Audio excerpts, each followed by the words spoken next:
As has become tradition at these meetings, we have a session on communication.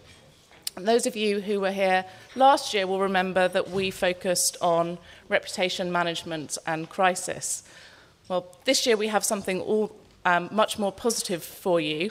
I'm very pleased to introduce Ruth Francis, who's going to be chairing a session on social media as a tool to collaborate and share content. So, Ruth, over to you. Thanks, Grace. Hi, so we just had an interesting session actually already this morning about embracing technology and the new ways in which content is being engaged with by our various audiences. So I'm excited to carry on this discussion this morning and think about the social web and how it's changing some of the ways that we interact with and collaborate with our various communities.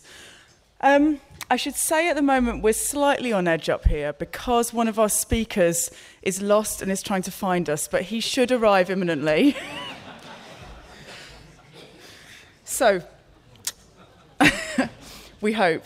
In one of our journals recently, Genome Biology, the academic Neil Hall wrote a tongue-in-cheek article about the scientific K-index.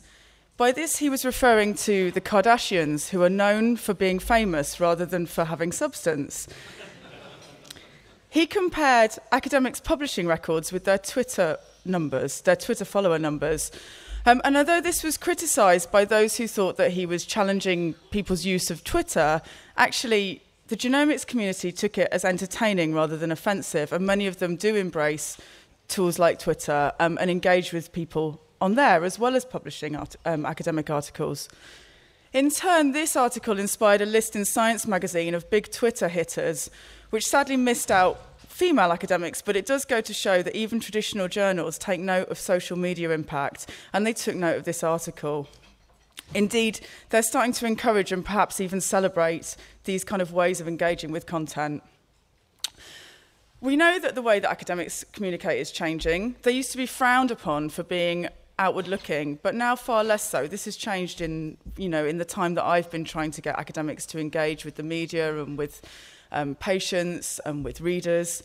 So if our audiences are beginning to change and embrace social media, how can we do the same to engage with them? They're using social media for post-publication peer review, and this is something that I think definitely is getting academic publishers thinking. It's challenging the idea that the manuscript is being published that is a final document, because it's being thought of as a living, breathing document that's being discussed after publication and that's growing after publication. The conversations and assessments that academics are making online are causing issues that sometimes publishers have to respond to. So we had an article that we were alerted to a conversation that was happening on Facebook about some problems in one of our articles at Biomed Central recently. And we've investigated in the normal way, and we retracted it last week. In my own role in communications, I've seen the way that journalists source stories change. They're often tapping into community discussions directly and not going through middle people communicators like me. I don't see this as a threat, but as an opportunity, because it allows me to have my ear to the ground and listen to the conversations that are having and see what journalists are interested in and change the ways that I communicate accordingly. But obviously, I think my colleagues at Biomed Central and Springer do a fantastic job and are very talented with their use of the social web. But I'm not going to give away all of our secrets or tell you any more about what we do. I'm going to introduce the panel, who are hopefully going to let us in on some of their secrets.